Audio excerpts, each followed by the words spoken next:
It's To the Best of Our Knowledge. I'm Anne Strange-Champs. And I'm Steve Paulson. If you've been following the news about psychedelics, you know we may be on the cusp of a revolution in psychiatry. For the first time in decades, promising new treatments for depression and PTSD seem to be just around the corner. But psychedelic therapy is not going to be like anything we've known before.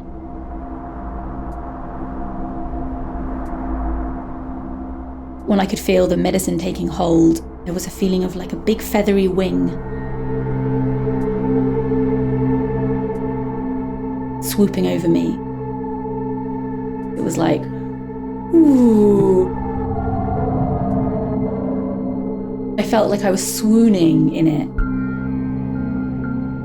Blissful highs, but also weird hallucinations. And the plants were going, me, come pollinate me. And they were talking to the bees, but they were talking to me too. I felt like I was moving on a conveyor belt into a jungle, and what it was leading to was a huge wasp. And I'm like, oh, I'm going into a wasp. I suddenly found myself surrounded by these enormous fluorescent serpents that started speaking to me. A kind of telepathic language that went right through my forehead, and the first thing that they said was, "You are just a tiny human being." And I could see, looking at them, that they were right.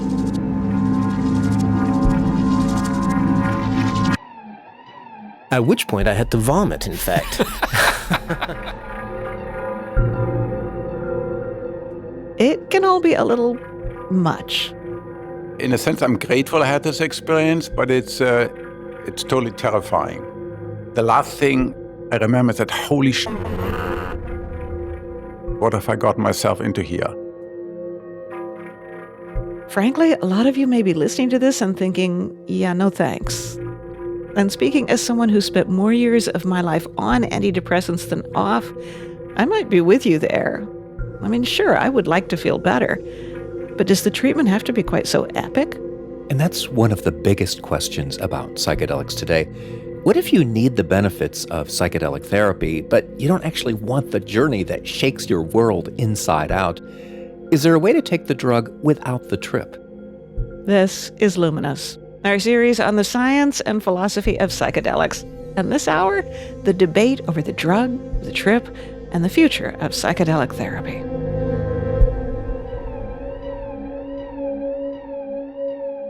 So I've been following the development of psychedelic drugs for years, and I've talked with lots of the scientists who've done really groundbreaking research. It's pretty clear these drugs have tremendous potential for treating all kinds of mental disorders. And then last year, I heard about a scientist who's trying to do something that seemed so radical, so counterintuitive, it was hard to fathom. He's trying to re-engineer psychedelic molecules to remove the trip. And he co-founded a biotech company that's raised well over $100 million to develop these drugs. But still, you have to ask, who wants to take a hallucinogen without the hallucinations? Isn't the trip the whole point? David Olson is a neuroscientist at UC Davis. He's not claiming that a psychedelic journey won't be helpful. He is saying we need to recognize the true scale of the problem. 1 in 5 people will suffer from a neuropsychiatric disease at some point in their lifetime. That's about 1 billion people worldwide. And psychedelic-assisted therapy, he says, is just not scalable at that level. It needs to be administered in a clinical setting under the supervision of usually multiple healthcare providers, which drastically increases the cost and the complexity of the treatment. You know, for some people, they're not going to have access to that kind of care. They can't afford to take off the 6 hours of work for their psilocybin session. They may not live near a psychedelic-assisted psychotherapy center. Their insurance might not pay for it. And even if you manage to get over those hurdles, even in the best-case scenario, a lot of people are never going to get this therapy. Let's assume that there is a psychedelic assisted psychotherapy center next to every Starbucks, and let's assume that every insurance company will fully reimburse for it, there are still a lot of patients that will be left out. If you have a co-occurring condition like schizophrenia or a family history of psychosis or dementia, you may not be a great candidate for psychedelic assisted psychotherapy. Additionally, there are some cardiac risks associated with some of the various psychedelics. And so if you have heart condition, you may be excluded as well. And so I'm concerned that these types of medicines will not be broadly available to the general population. And there's one other thing. A lot of people just don't want to have the trip. That's true. I mean, the psilocybin trip can be very scary. Even if it's beneficial, it can produce a ton of anxiety. It can make you feel like you're going crazy. It's not for everyone. Agreed. There's a big question underlying your research here, and that's if we want the therapeutic benefits of psychedelics to treat some of these disorders like depression and anxiety, I think the operating assumption has been it's all about the experience. It's all about going through this mind-bending trip where you kind of see the world in new ways. You know, you have this new sense of meaning and purpose. You have maybe sort of the sense of being connected with the universe. That's why the therapy works. That's why psychedelics work. You're talking about something totally different here. Well, there's been a lot of really great research from people like the late Roland Griffiths and others who have demonstrated that a psilocybin experience can be rated by people as being among the most significant experiences in their lives. But if there are other patients that do not need that experience and can get benefit by just having physical changes in the structure of their brains, then that would broaden access to a larger number of people. And that's why David Olson's trying to engineer new kinds of molecules without the hallucinogenic trip. He says the prefrontal cortex, that part of our brain that regulates our thoughts and actions and emotions, can get out of whack. The neurons atrophy, which can then lead to all kinds of problems, including depression, PTSD, and schizophrenia. So what if you could repair the prefrontal cortex? The way I would describe it is if you think of a neuron like a tree. Trees have branches that would be like the dendrites of a neuron. And on those branches, there are leaves, and those would be like synapses in a neuron.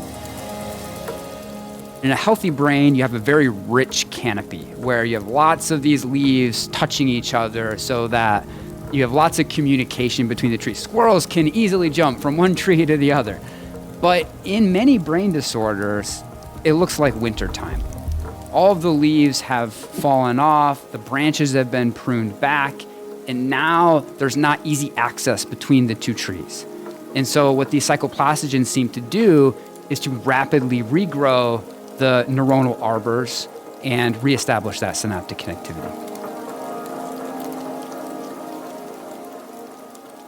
My understanding is this is different than the basic premise of SSRIs, where it's really trying to fix a chemical imbalance. I mean, it's basically trying to give you more serotonin, which will then improve your mood and hopefully treat depression. This is a totally different model that you're talking about. So SSRIs definitely work for some patients, for sure.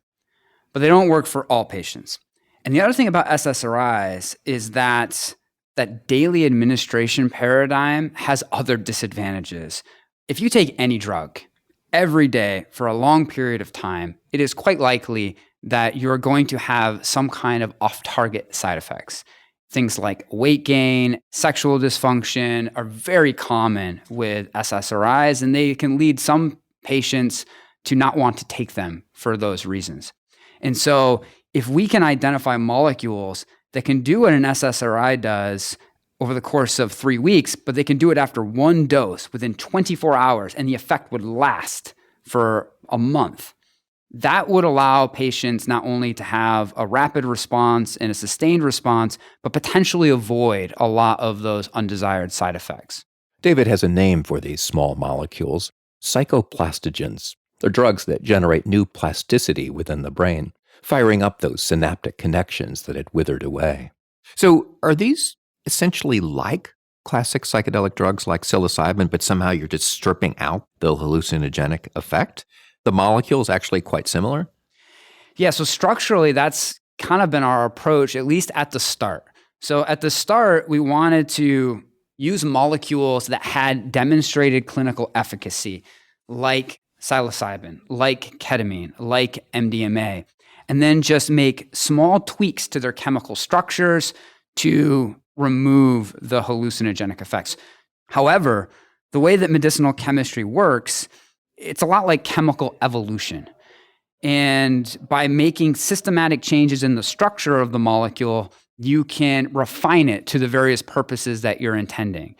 And so if we start with the structures of psychedelics, we can chemically evolve them into something that doesn't look anything like a psychedelic, but will have some of the similar effects on structural neuroplasticity. Is this hard to do? I mean, is it? I mean, in the lab, is this like a really complicated process to try to create these molecules and to take out the hallucinogenic properties? Well, I think this is why medicinal chemists will always have a job. They have job security. And the medical model here, it's completely different than how psychedelic therapy works right now, which typically involves spending hours and hours with facilitators before, during, and after a trip. The goal is to create medicines that are safe enough that you can go to the local pharmacy, pick them up, and store them in your medicine cabinet. And how frequently you have to take the pill, whether that's once a week, once a month, once a year, time will tell. But it will not be the traditional SSRI type model. Now you can start thinking about taking one of those drugs and interacting with a therapist in a virtual environment over Zoom or something like that. That would eliminate the need to go to the clinic.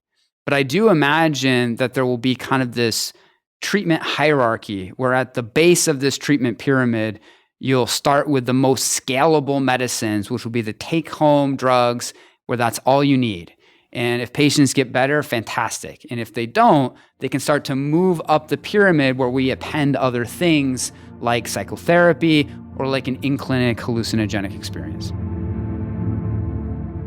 So far, the research to engineer these psychoplastogens has largely been done on mice, but there's only so much you can learn about a psychedelic drug, hallucinogenic or not, from a mouse brain. And this is where David Olson's biotech company comes in. So let me ask you a little bit about Delix, the company that you have co-founded that is doing this research, developing products. I believe you have over $100 million in venture capital already put into the company, right? Yes, that's correct. Delix has been very successful in their fundraising efforts to this point. And what's your timeline? I mean, I realize this is basic research, it's difficult research, but do you have any sense of when you will start to see results or when you might have some drugs that will come on the market? Yeah, so a lot of people think of Delix as the company that's taken the fun out of fungi. They're the non-hallucinogenic psychoplastogen company. But right now, what's very exciting is they've been able to take the first non-hallucinogenic psychoplastogen into people. Now the question is, will it be effective? And honestly, that question will not be answered for a very long time. And so this is going to take years and years of clinical work, very hard clinical work. How many years, if things go well? Typical drug discovery is a 20-year process. Oh, wow. And we've been moving pretty quickly. So that usually comes from a lot of the preclinical testing, all the way through the safety studies, through the phase 1, and then you do all of the clinical work. We're hoping it's not going to take us 20 years to get to this, but to get to our first question of efficacy in the first patient population that we're looking at, that should take a few more years. Now, it seems like a lot is riding on your work. I mean, literally billions of dollars. The psychedelic industry is booming. It's taking off. There are a lot of startups. This will become, if it's not already, a multi-billion-dollar industry. And if we're talking about being able to deliver the therapeutic effects without having to do the big trip, the big experience, that will totally take the psychedelic industry in another direction, correct? Well, you point out the large figures in dollars, but you have to realize that those dollars come from the large number of patients. We're talking about 1 billion people worldwide that suffer from some kind of mental illness that might be impacted by psychoplastigenic drugs. That is really what I'm focused on, is trying to reach the largest patient population that we can.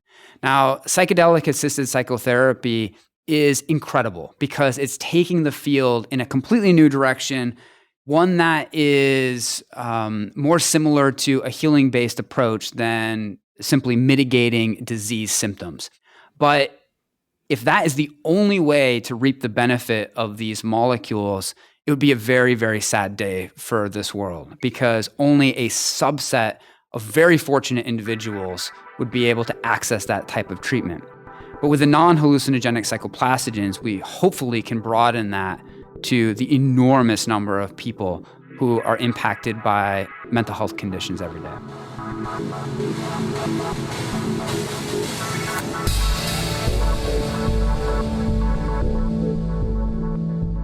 That's David Olson, director of the UC Davis Institute for Psychedelics and Neurotherapeutics, and also the co-founder of the biotech company Delix Therapeutics.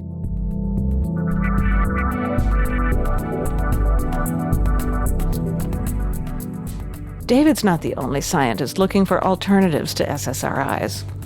Coming up, we'll meet a psychiatrist who got so fed up with standard treatments for depression, he started investigating ancient treatments and discovered most of them induce altered states. I was like a guy going around retrofitting ancient practices for depression. You can make a list of things that humans have discovered over and over again that are usually used for religious purposes, like sweat lodges, fasting, extreme running, sleep deprivation. Psychedelics were sort of the queen of the ancient practices.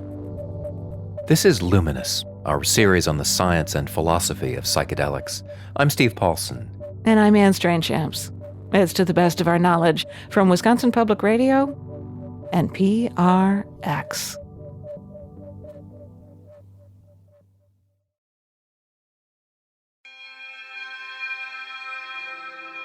Billions of people know what it's like to suffer from depression or anxiety. And I'm one of them. So I am very well aware of the benefits of standard SSRI treatments and also of their limitations. Psychedelic-assisted therapy sounds incredibly promising, but then so did Prozac 30 years ago. So where does that leave psychiatrists and their patients? Chuck Raison is on the front lines of that question. He's one of the leading researchers in the current psychedelic revival. I recently sat down with Chuck in his office at the University of Wisconsin to talk about his research and what it means for treating people with depression. So how do you decide which is better, a psychedelic or an SSRI? Is it even possible to reconcile the two? That has been one of the impossible goals of my lifetime, is to try to reconcile the perspective on treatment that's implicated by things like psychedelics and the perspective on treatment that's standard in American psychiatry, especially with standard antidepressants. I've never reconciled it. People very often consult with me on patients because I've been doing this for a long time. And I'm always dumbfounded. Somebody's depressed. They've got problems.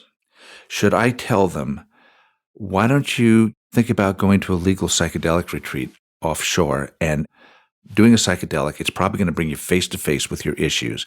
See if you can resolve your issues, right? Or should I say, you know what? You're so depressed. Why don't you start on an SSRI like Prozac or Paxil, and let's just see if we can make you feel better. There's real practical implications of this. I just recently consulted on a case where this woman had tried psychedelics and they had not helped her. Put her back on a regular antidepressant, saved her marriage. So, don't know. That's not an easy question to answer. It's psychedelics versus traditional antidepressants. It's very, very hard because they're so different, right? The standard antidepressants, we know what they do. They sort of make everything less concerning. They long before they make you undepressed, and people that are going to help, almost immediately after taking them, you sort of begin to look on the bright side of the street. You don't worry as much. There's brain imaging studies. They very rapidly turn down the danger center in the brain. And so you wander around for a few weeks, feeling better about things. You smile a little bit more, and then people smile back at you. That's great. And then the downside of that, of course, though, is that if they chill things out too much, you go flat, you go numb. And that is a major side effect of those agents. People wander around and say, I'm not feeling as horrible, but I'm not feeling as anything. I had a guy say a couple of years ago that his sister went on antidepressants and he felt like he half lost her, that there'd been a depth of feeling that was erased with it, right? So that's the downside there. Now, psychedelics, of course, they are really the opposite. They ramp everything up. They make emotions more salient. I am obsessively fascinated with this dialectic between experience your problems, face your problems, feel your feelings fully, accept the difficulties of life, be grateful that you're alive, versus take a pill, feel better, thank God. It's sort of the difference between face it and change or chill it out and just roll with it. There's a huge question about why psychedelics are so effective, and is it essentially the biological reaction in the brain? You know, you're injecting these new chemicals, sort of rewiring the brain in some way, or do you need the experience itself? Is the chemical the trigger to really have the experience, and it's the experience that matters? I mean, a lot rides on how you answer that question. That is the billion-dollar question.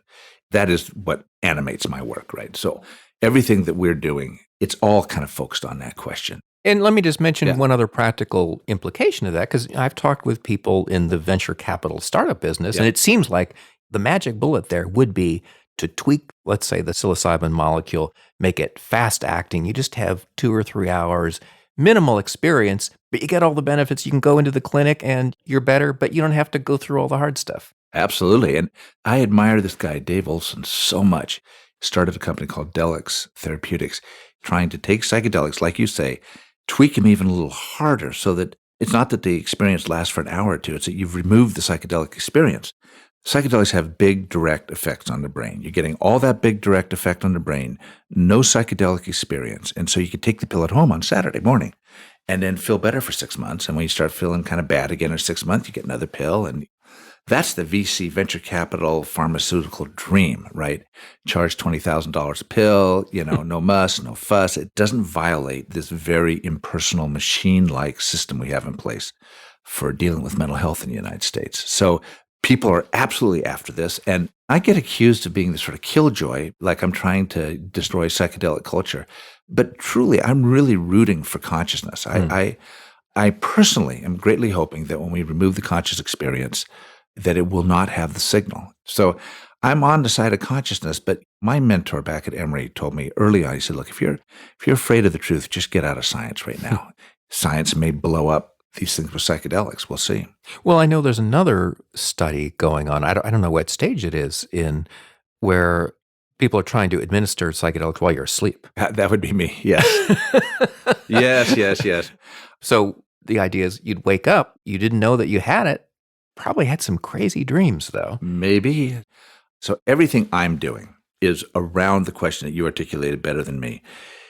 Is it direct biological effect of the drug that you don't need consciousness for, that the trip is just going along for the ride, so you can maybe get rid of the trip? Or is the experience that's induced by the drug what causes the transformation? And if people say, well, there's no way that an experience could produce a transformation like that, the answer is, well, what about post-traumatic stress disorder, right? So you take people, they're in one state of functioning, they have something shocking, unexpected, horrifying happen to them, and then that thing lives on in them, constantly present, and it totally changes their life, changes their behavior. Well, what is that other than an experience causing a profound change? So there's already a template for the possibility that a shocking, surprising, positive experience, like a psychedelic experience, can produce long-term change. Have you done this study on the sleep? So the challenges with the study, we are doing it. We had to produce IV psilocybin given inside somebody's vein. So it's taken a while, but we're getting close. And then the other thing we have to do is, how do you give it to people while they're asleep and not wake them up? So you got to hook them up to a sleep EEG, and you'd want to give it to them when they're in deep sleep, but you got to sneak in, you got to put the IV needle in, and how do you do that without waking people up? So we've been practicing in the research unit with me as a primary guinea pig. I lay down, I go to sleep, and can they administer it without waking me up? So we don't know about psilocybin yet, because psilocybin, if your heart rate goes up, it may be that every single person that you give it to opens their eyes and says, oh, whoa, right? But nobody's ever tried to give it while people are really deeply asleep. So maybe they'll just sleep, maybe they'll have dreams. But if you can't figure out how to give it, say, just normal salt water by IV infusion while people are sleeping, you're never going to be able to give that. So we've been working on just the salt water.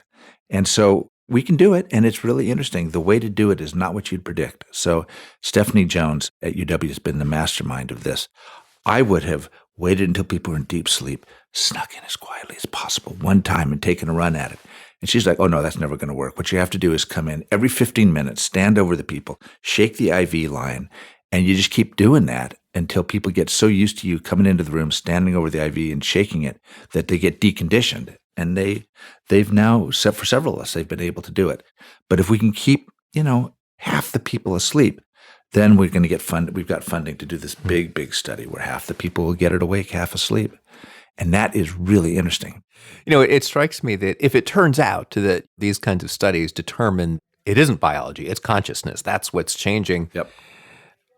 A lot of startups collapse at that point, Exactly. don't they? I mean, their Yes. whole premise is they're tweaking the biology of these molecules, and that's how they're going to make their fortune, and that's the future of the psychedelic revolution. Oh, you're right. Because if it turns out that people wake up in the morning, they don't remember anything, and they go, whoa, I'm going to go to the monastery.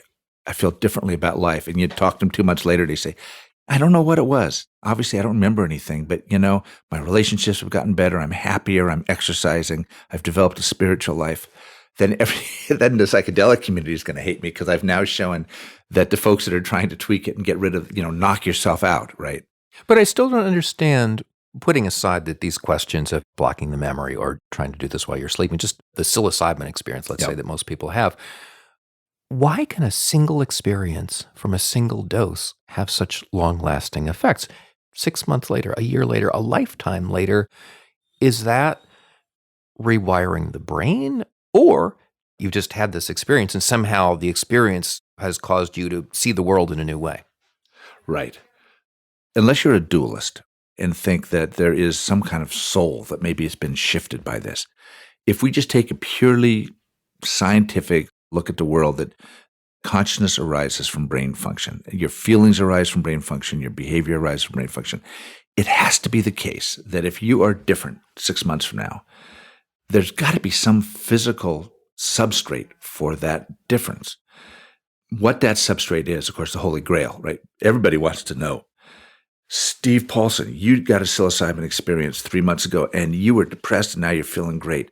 Chuck Raison, you got a psilocybin experience and you don't feel any different. There's got to be a change in your brain to explain why that happened, and nobody's been able to find it. Where would you look for that? Damned if I know. Probably, would you look in the frontal lobe where sort of decision-making is done? Would you look in temporal areas that are deeper, kind of ancient emotional areas? I don't know what psychedelics do while you're in the middle of a psychedelic experience. The brain is by far the most complex thing in the universe, and so it's really hard to tell.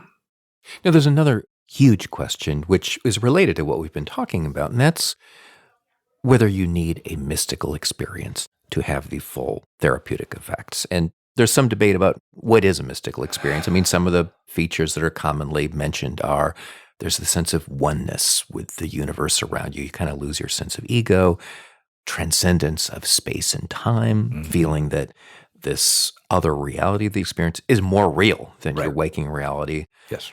Do you need all of that to have this really powerful impact that people often have after a psychedelic experience? Or can you just have sort of a hum experience and get the full benefits? The mystical experience it's certainly the best, most replicated thing that if you have that during the psychedelic experience, you're likely to benefit down the road, weeks and weeks later, less depression, less anxiety. You're not as likely to be drinking, smoking, and all that stuff. But it's not the only thing. So I think there's another domain that is often attached to the mystical experience, but is also clearly separable, that's been called emotional breakthrough, which is closely related to something that you might call psychological insight. These are experiences that have more to do with the sort of life story of the person. So a number of studies have shown that if a person has a psychedelic experience, and in that experience they face difficult personal challenges that they usually try to push aside, if they accept things in their lives that really aren't changeable. Like, for instance, I'm overwhelmed with horror that I'm dying of cancer, but I realize that I need to accept it. That also pretty strongly in most studies predicts antidepressant response, let's say. So this is psychedelics as a year of psychotherapy in a day, that construct, right? So I actually think that facing one's demons, facing the challenges that one has experienced in life, and looking at the narratives that one is living, I think that is actually, in some ways, more profoundly spiritual. So if we use the word spiritual, because that's about pragmatic personal transformation, right?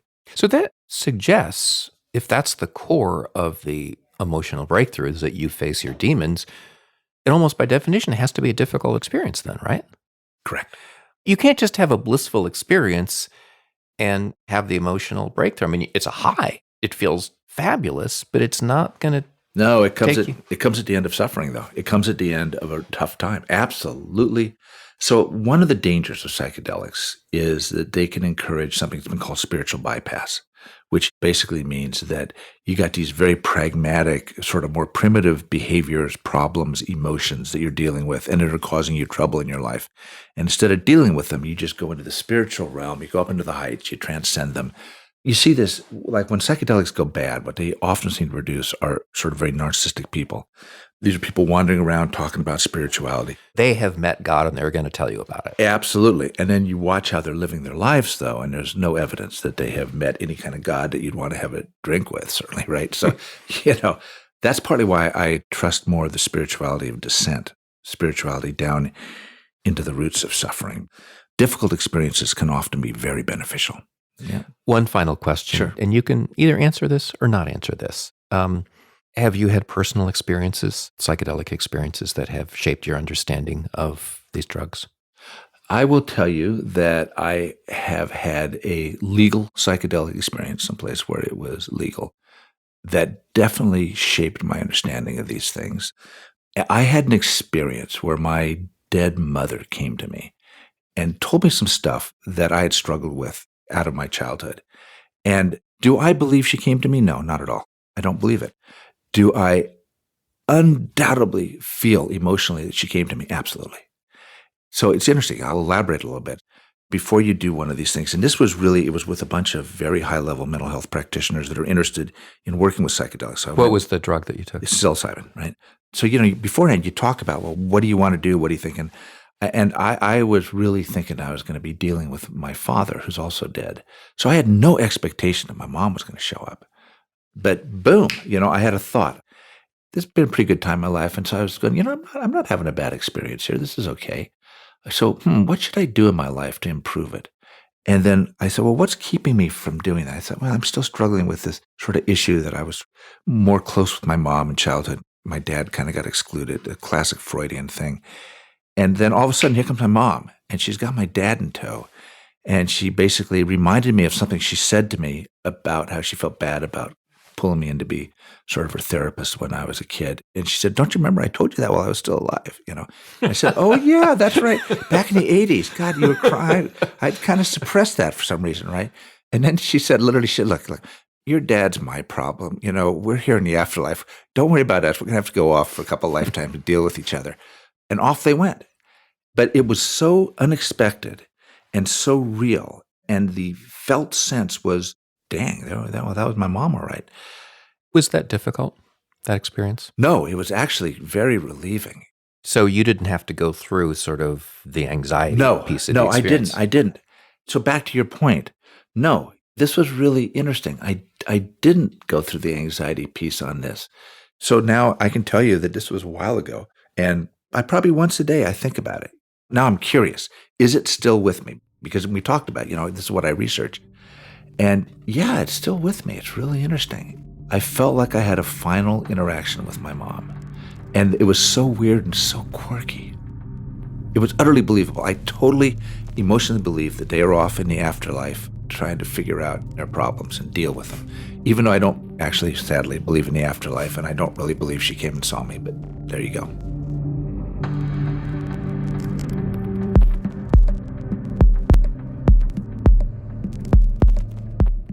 Chuck Raison is a psychiatry professor at the University of Wisconsin-Madison. and Director of Clinical Research for the USONA Institute. Coming up, another in the you can't make this stuff up category. A clinical psychologist launches a research project on psychedelic healing because the plants told her to.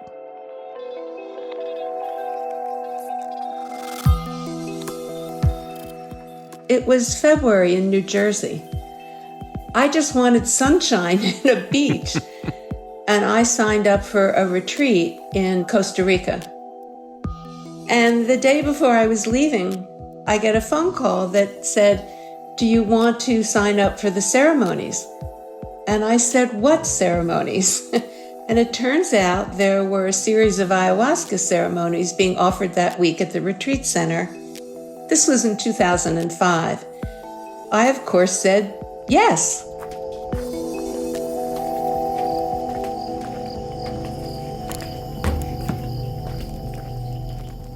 At some point, after just a few sessions, I was hearing the voice of ayahuasca.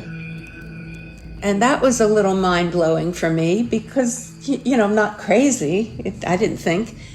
And I am telling you, it is exactly the same as hearing your voice. The message was, do the research. I'm in a ceremony. I'm under the effects. And I'm like, what? What research? Do the research. And she doesn't say that to everybody. I've never heard anyone else get that message.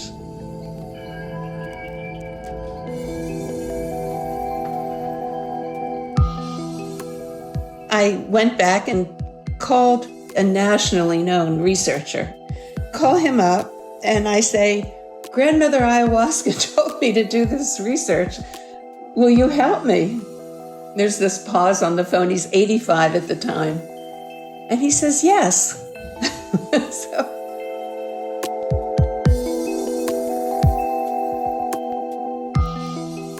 Rachel Harris did the research on ayahuasca and through it discovered an underground network of women elders who provided psychedelic healing to people in need for decades, risking everything to do so. She'll tell us about them after this. You're listening to Luminous, our series on the science and philosophy of psychedelics. I'm Steve Paulson. And I'm Anne Stranechamps. If you are just discovering the series, you can listen to lots more interviews in the Luminous podcast feed and on our website at ttbook.org/luminous. From To the Best of Our Knowledge on Wisconsin Public Radio and PRX.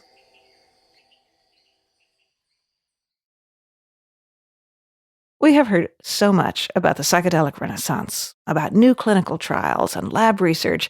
Sometimes it's hard to remember that taking psychedelics for any reason is still illegal. But there's a long tradition of underground guides who work with plant medicines, who talk about unseen beings and plants as teachers. Rachel Harris is a retired clinical psychologist. She took ayahuasca as part of traditional healing ceremonies in Costa Rica and then found her way to an underground network of psychedelic healers, most of them women. And now she's written a book based on a series of in-depth conversations with them. It's called Swimming in the Sacred, Wisdom from the Psychedelic Underground. I reached her at her home on an island off the coast of Maine. Well, the ayahuasca book brought me in contact with some of the underground elders. And they were at a point where they were finally, after decades, ready to go a little bit public, but carefully and anonymously. Many of them are in their 70s. They are still working underground. So they need to be protected. But they wanted their voices heard in this so-called psychedelic renaissance. They have more experience than anyone else in the Western world. Certainly the shaman and indigenous communities have centuries of experience and lineages.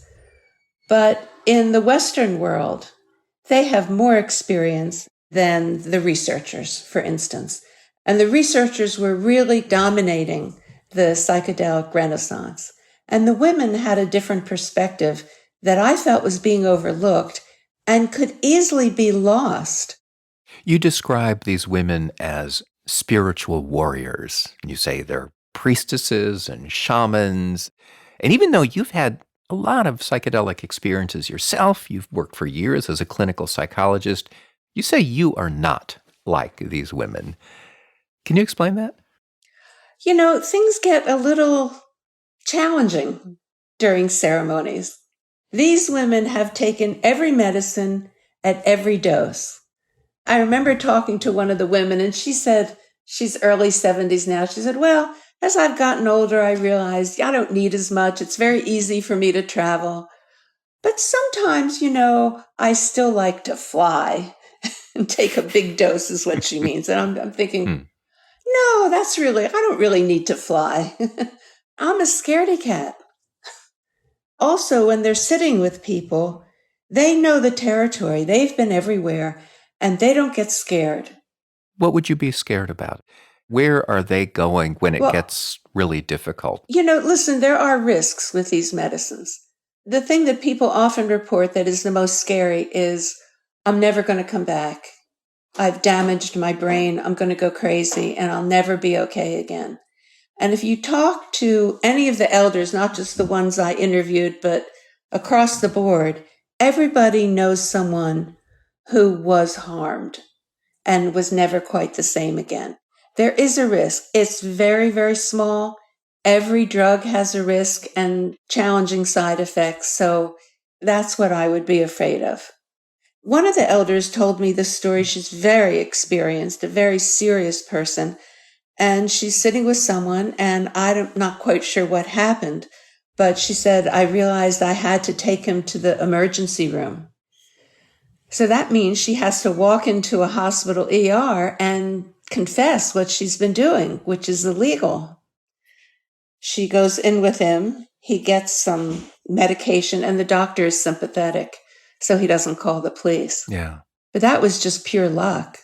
And we should make this point. I mean, what they are doing is illegal. To do this kind of work involves risks, including potentially ending up in jail. They risked everything. And I asked them why. They had, above ground jobs. They had regular jobs. And they said, these medicines helped me so much, I couldn't not work with people and help them. Why did you choose to just talk with these women elders? Why not male elders as well? My personal response, honestly, is I've listened to men for 50 years. It's enough already, to be honest about it. But I felt that the women had more of a relationship with the medicines, more of a personal relationship with what I call unseen others. So plant spirits or ancestors or angels, they had a relationship with beings that we can't see that. They were more connected in that way with other worlds. Can you talk more about that? These unseen beings? Who are these entities? Well, we don't really know, do we? I mean, this is an unresearchable question in terms of Western research. And that's the whole process of indigenous training, having the plant spirit become an ally who will help you. Because the elder women work with the medicines throughout a whole lifespan. They have people come into them once a year to do a journey, all the way through their whole life. Maybe they bring their partner, their spouse. I've sat in ayahuasca ceremonies with 3 generations of a family. So these women might be working with the same people for years. For years. Maybe even for decades? Huh. For years. Wow. I mean, that's how the underground has worked with medicines, not in this 3-month cost-effective treatment approach that's designed to reduce symptoms. Women have worked with people over a lifetime for their own personal growth and evolution. When you talk about unseen helpers and angels and plant spirits, I'm sure a lot of our listeners are thinking, this is getting pretty woo-woo here. Really, sure she had a research background? Really stretching believability. Does that skepticism bother you? Well, it's been a process that I've written about in my books because, yes, it drove me crazy. And gradually, my worldview, my own personal cosmology, has been shifting a little bit so that I've become a little bit more fluid. But I've been a difficult case. I'm raised in the Western world. Well, and the other question is, if you feel like you have some sense of this otherworldly presence, or you're hearing a voice, is that coming from outside you, or is that a projection of something within yourself? It seems like that's a pretty important question. Yes, you think we have an answer for that? I don't know. I think that's the most difficult question, the inner-outer question. So the women you talk to, these women who've been working in the psychedelic underground for all these years, obviously have just a radically different method and protocol than the university researchers, the scientists who were running the clinical trials. And I'd like to sort of unpack those differences. It seems like maybe the goals are different in some way. I mean, the clinical trials are typically focused on specific treatments for different mental disorders, depression, addiction, PTSD. Do the women elders you talk to, do they tend to focus on specific problems like that, or are the goals different? Totally different. The research studies have selected very sympathetic diagnoses to look at. People who have suffered with PTSD, veterans suffering for decades. The women are not therapists.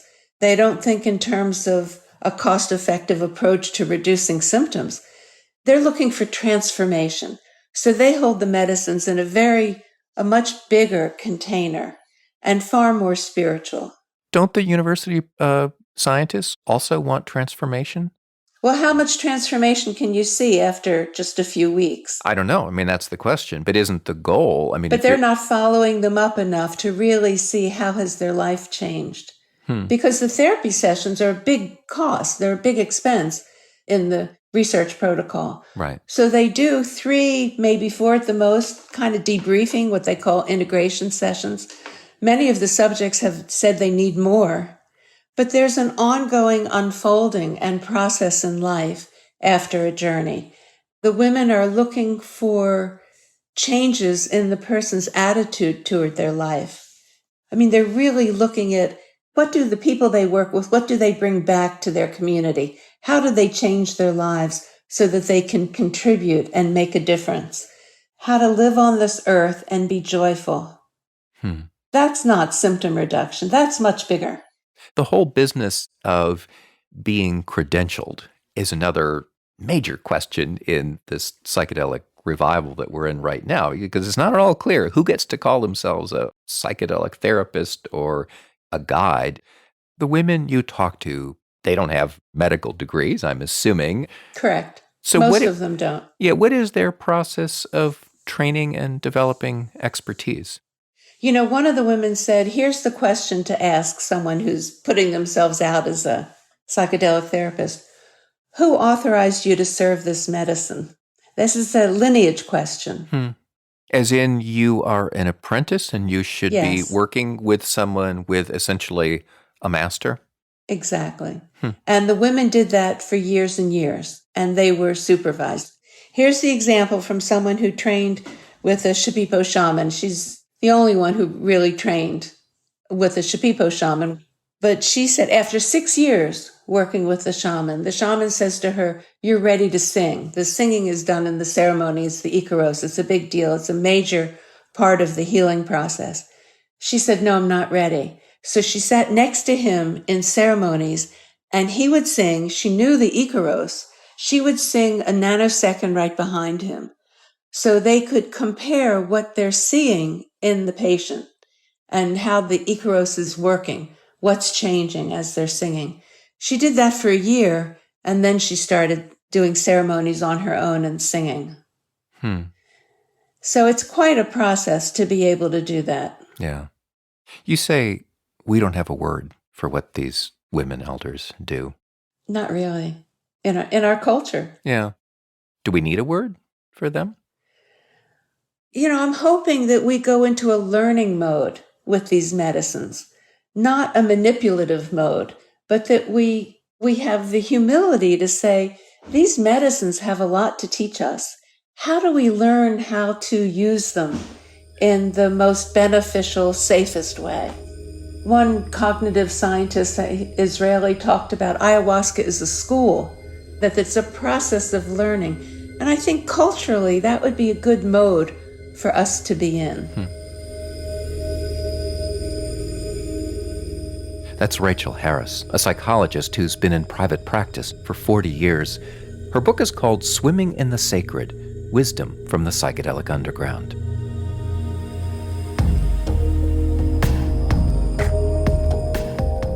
You're listening to Luminous, our series on the science and philosophy of psychedelics.